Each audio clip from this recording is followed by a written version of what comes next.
Alors, bonjour mes amis. Mon nom est Marc-André et je suis un alcoolique. Cette semaine, on va voir la neuvième étape dans le gros livre des alcooliques anonymes.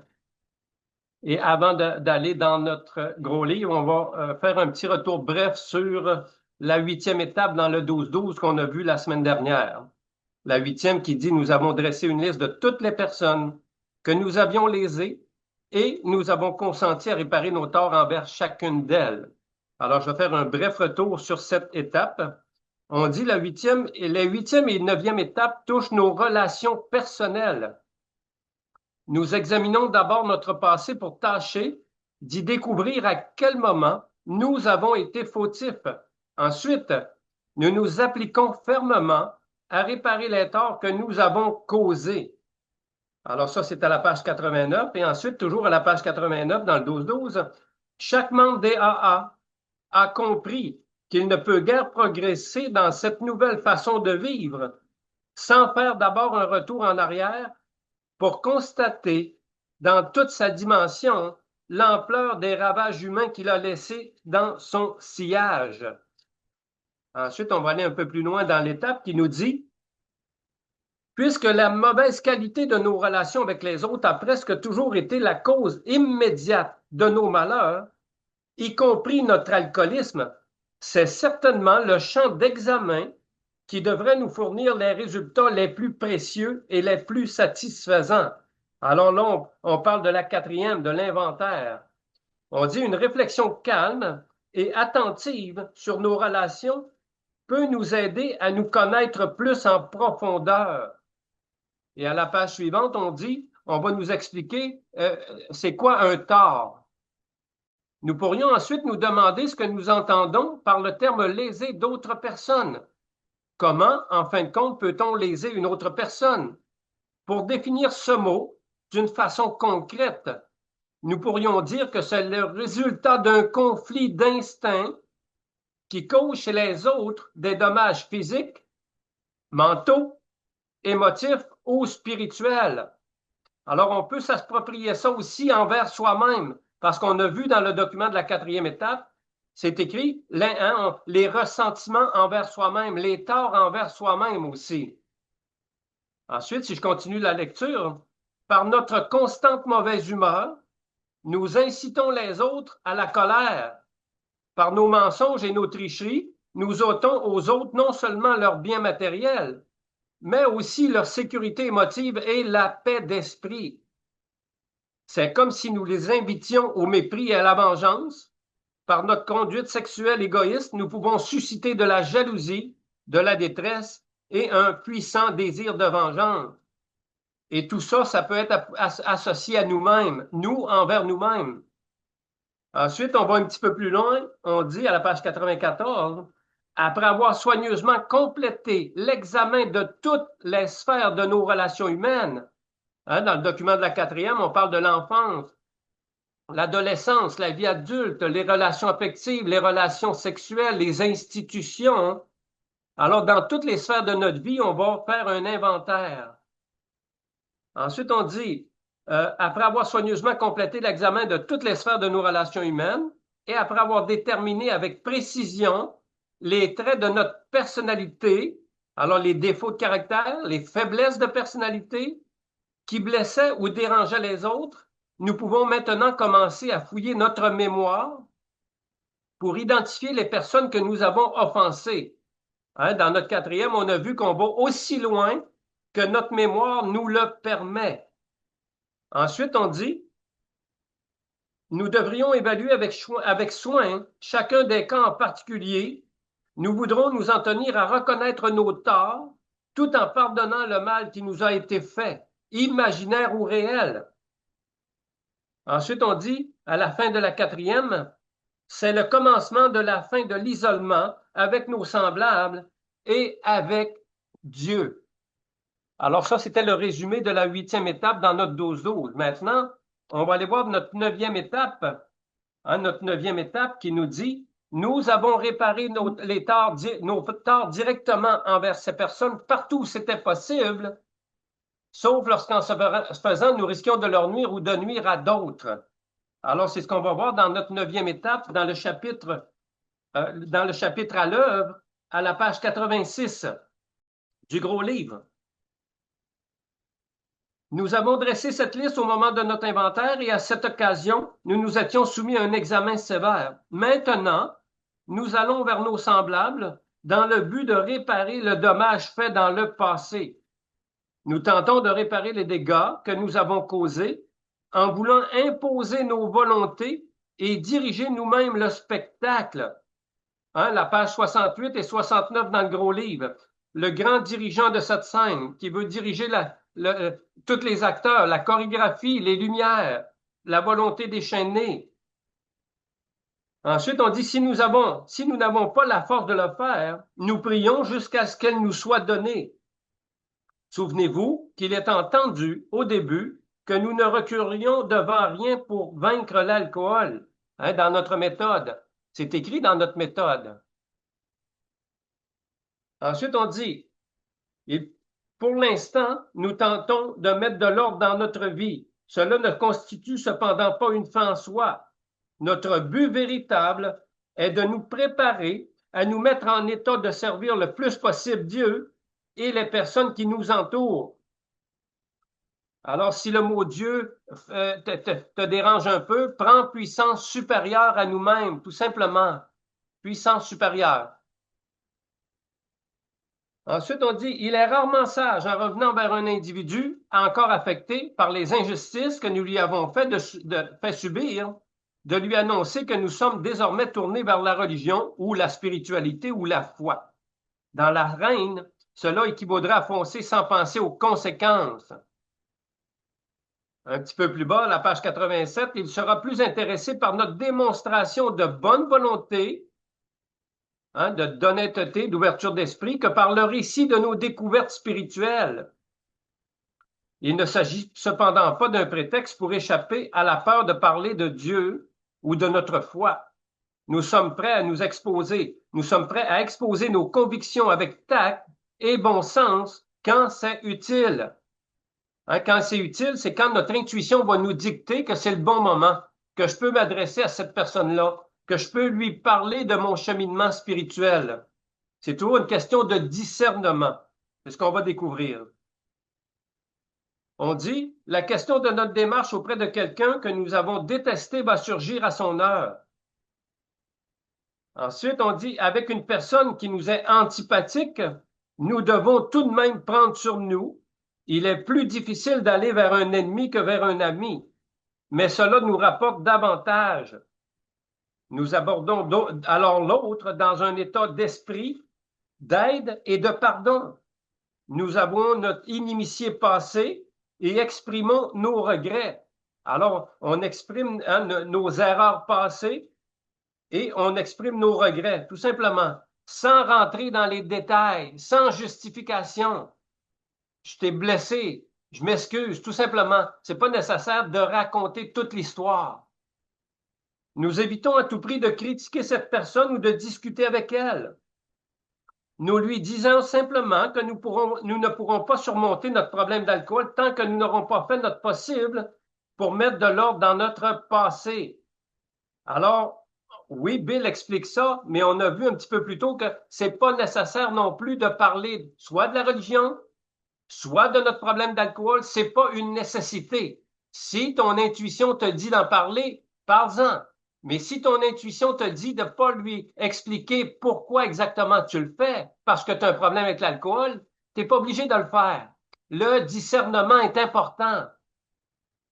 Nous sommes là pour réparer les dégâts dont nous sommes responsables, conscients que nous ne pourrons rien faire de valable tant que le passé n'aura pas été nettoyé. Et quand on parle de nettoyer notre passé, c'est de la 4e à la 9e étape. À la 4e, c'est le début, c'est l'identification. Et ensuite, la 9e, c'est la réparation. On dit, nous évitons de lui dire ce qu'elle devrait faire.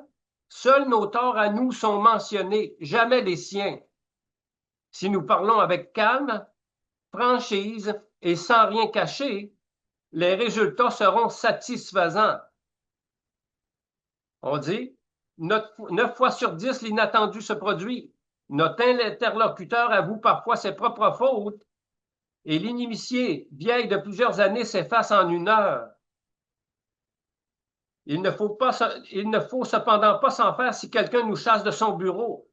Nous aurons démontré notre bonne volonté, nous aurons fait ce qu'il fallait, c'est fini, c'est tout. On met un trait sur notre passé, on a fait notre possible avec une sincérité, tout simplement. Euh, le résultat ne nous appartient pas.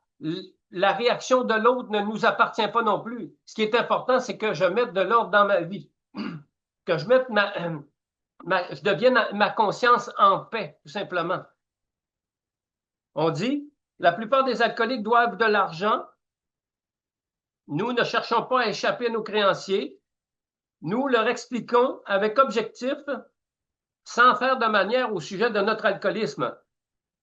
Tout en discutant du meilleur arrangement possible, nous laissons savoir à ces gens que nous regrettons notre conduite passée. Notre alcoolisme a fait de nous des mauvais payeurs. Nous ne devons pas craindre nos créanciers, aussi loin que cela doit nous mener, car l'angoisse d'avoir la peur à leur faire face risque de nous faire boire. Et j'ai fait l'exercice quand je suis arrivé.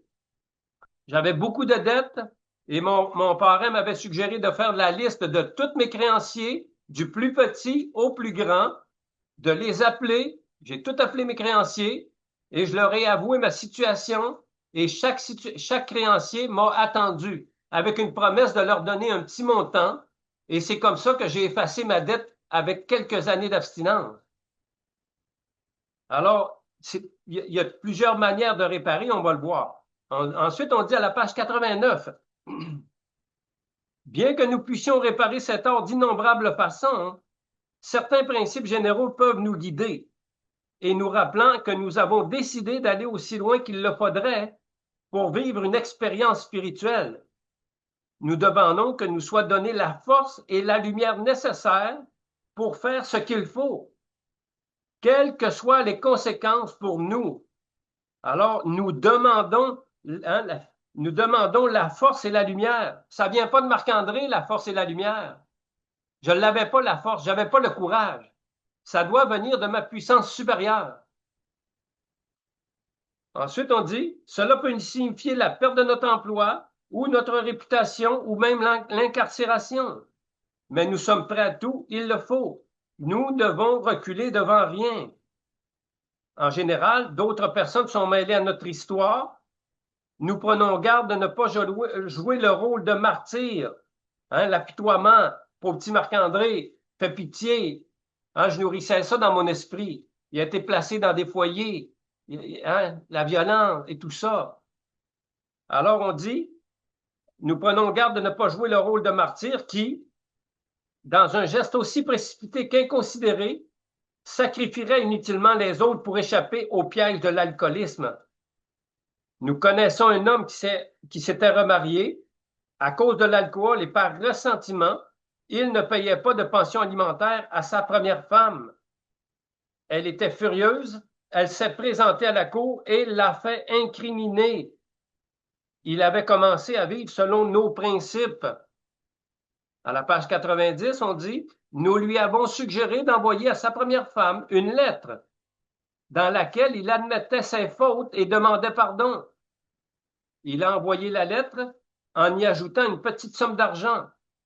Il lui disait aussi que ce qu'il s'efforcerait de faire à l'avenir.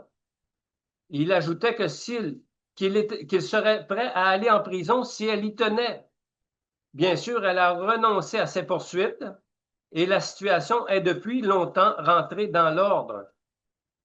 Hein, aujourd'hui, à l'époque, c'était des lettres, mais aujourd'hui, ça peut être un texto, ça peut être un email, hein, ça peut être en vidéoconférence, il y a plusieurs manières de communication aujourd'hui. L'évolution est là, on peut se servir de ça. Ensuite, on dit, avant de prendre des mesures radicales qui pourraient engager d'autres personnes, nous nous assurons du consentement de celles-ci. Après que la permission nous a été accordée, que nous avons pris conseil auprès d'autres personnes et que nous avons demandé l'aide de Dieu, si la mesure catégorique s'impose, alors nous ne devons pas reculer. Alors on dit,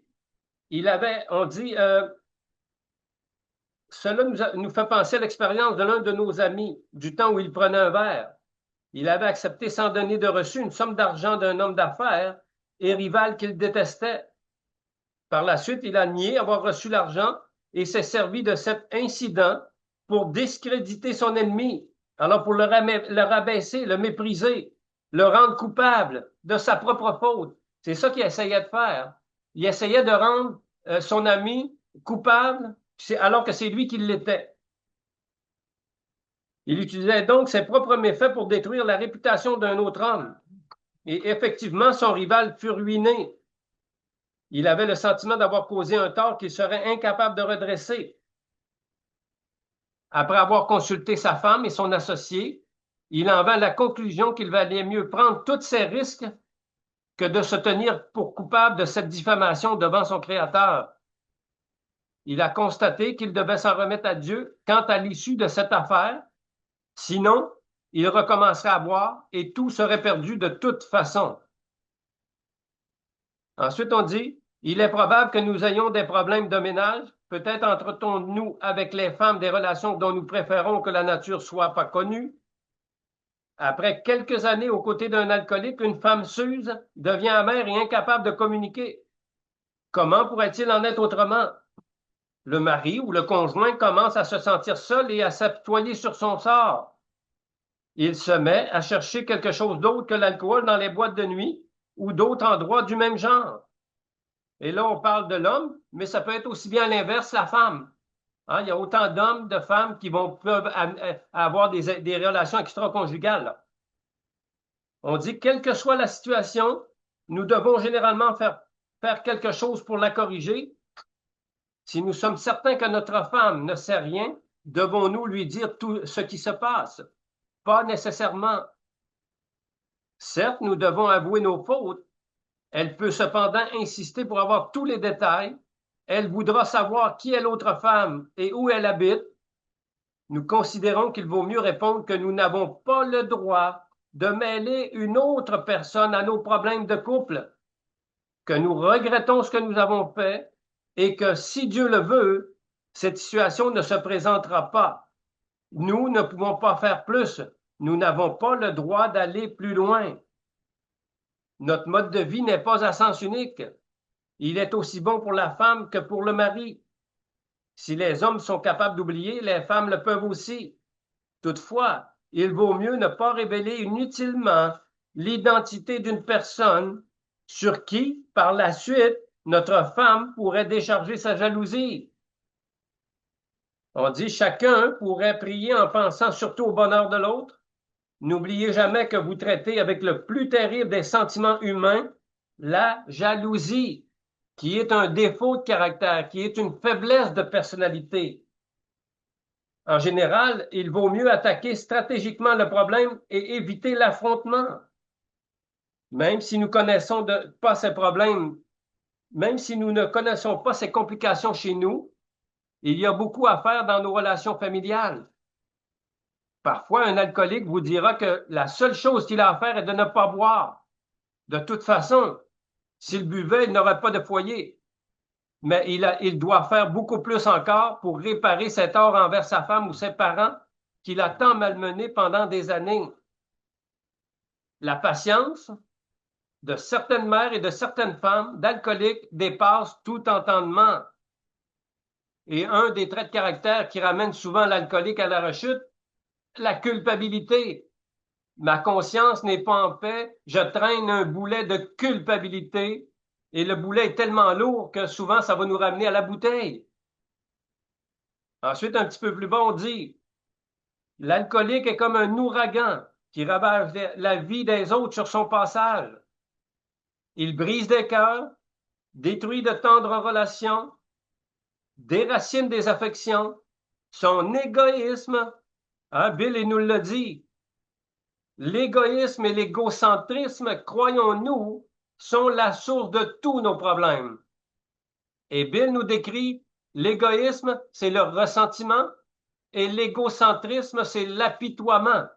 Les deux extrêmes de l'alcoolique. Hein, l'alcoolique a tendance à aller bouder dans son coin, se retirer comme un petit enfant blessé. Il va aller, hein, comment, vous dites ça en Belgique, là, vous cogitez. Hein, l'alcoolique va cogiter dans son coin, là. Il va se replier comme un petit bébé qui a pas eu ce qu'il voulait, là. Et là, après ça, là, la colère va monter en lui. Alors, l'apitoiement, c'est un ressentiment inversé envers soi-même. On se fait souffrir dans l'apitoiement, la colère monte en nous, et là, la colère, on va exploser. Bam! On va faire un ravage énorme dans toutes les sphères de notre vie, que ce soit au travail, familial, social. Alors, je vais prendre le temps de le répéter parce que c'est un petit passage important. L'alcoolique est comme un ouragan qui ravage la vie des autres sur son passage, ainsi que la sienne. Il brise des cœurs, détruit de tendres relations, déracine des affections. Son égoïsme et son manque d'égard constant maintiennent le foyer dans le tumulte. Marc-André, quand il est arrivé dans AA, il a pris conscience qu'il y avait d'autres êtres humains à côté de lui. Il n'y avait pas juste son gros nombril. Marc-André était centré sur son nombril. Le moi, moi, moi, moi. J'ai pris conscience qu'il y avait d'autres êtres humains qui vivaient à côté de moi. Ensuite, on dit, à notre avis, celui qui prétend qu'il suffit de ne pas boire n'a pas assez réfléchi à la question. Hein? Le docteur Silwalk nous décrit la maladie, l'allergie physique à l'alcool doublée d'obsession mentale. Et dans notre méthode, on nous dit notre description de l'alcoolique. Voici le deuxième problème de l'alcoolisme. L'alcoolique, pas l'alcool. Le premier, c'est l'allergie physique, l'obsession de boire. Mais ensuite, c'est l'alcoolique, les traits de caractère. La deuxième partie de la maladie. Ensuite, on dit un petit peu plus bas à la page 93. Oui, nous avons un long travail de reconstruction devant nous et nous devons prendre l'initiative. Marmonner des excuses contrites ne suffit pas. Nous devons nous asseoir avec notre famille et analyser le passé franchement tel que nous le voyons maintenant en prenant bien soin de ne critiquer personne. Les défauts des autres peuvent être flagrants, mais il y a de bonnes chances que nos façons d'agir soient partiellement la cause des difficultés. Nous mettons donc de l'ordre dans nos relations familiales. Chaque matin, au cours de notre méditation, alors combien de personnes ici se lèvent le matin et ne prennent pas le temps de méditer? 11e étape. Combien de personnes ne prennent même pas 30 secondes? Ils vont sauter en bas du lit, puis ils vont commencer leur activité. Ils ne se connecteront même pas à leur puissance supérieure. Dieu n'est pas là. Marc-André se lève et Dieu se couche. Ma puissance supérieure n'existe plus. Marc-André a pris le contrôle de sa journée. Le problème fondamental est là. Est-ce que j'en suis venu à croire qu'une puissance supérieure à moi-même pouvait me rendre la raison? Est-ce que j'ai décidé de confier ma vie et ma volonté aux soins de Dieu tel que je le conçois?